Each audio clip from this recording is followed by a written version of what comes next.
Welcome to the final lesson of Week 2. You've had a fantastic week. You've set up n8n, explored the interface, built your first workflow, and mastered the different types of triggers. Today, we're putting it all together in a real-world project. We're going to build a complete email to Slack notification system. When a specific type of email arrives in your Gmail inbox, n8n will instantly post a formatted notification to a Slack channel. This is one of the most common and most useful automations in the business world. Let's build it. Before we write a single line of configuration, let's plan our workflow. Our trigger will be a new email arriving in Gmail. Our first action will be a logic check. We only want to forward emails that are marked as important or that come from a specific sender. That's our IF node. And our final action will be to post a formatted message to our Slack channel. 3 nodes, clean and simple. Let's build it. First, the trigger. I'll search for Gmail in the Nodes panel and select the Gmail trigger. I'll need to connect my Google account.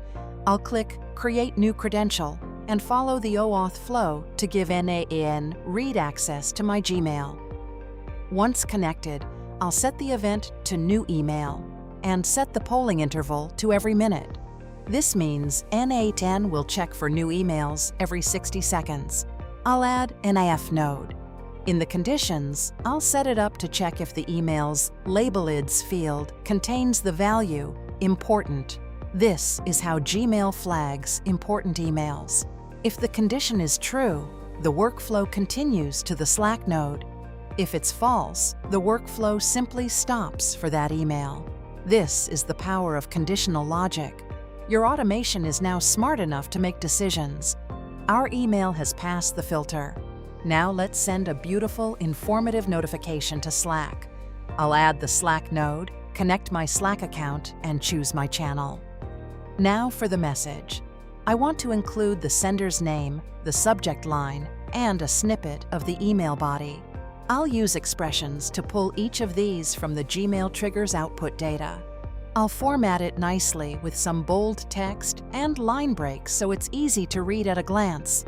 Let's test it. I'll send a test email to myself, marked as important. I'll click Execute Workflow in n8n. The trigger picks up the email.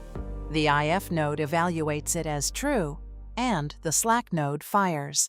And there's our notification in Slack, perfectly formatted with the sender, subject, and preview.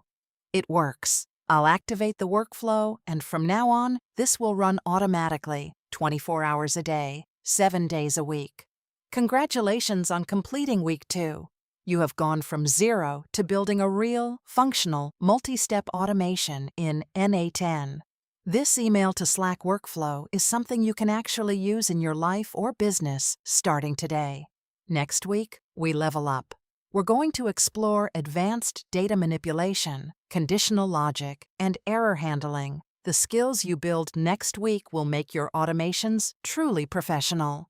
See you then. Enjoyed this lesson? Stay ahead of the curve in AI automation. Join our newsletter at news@makeittakeit.org for the latest news, tips, tool updates, and upcoming events delivered straight to your inbox. We would love to have you in our community.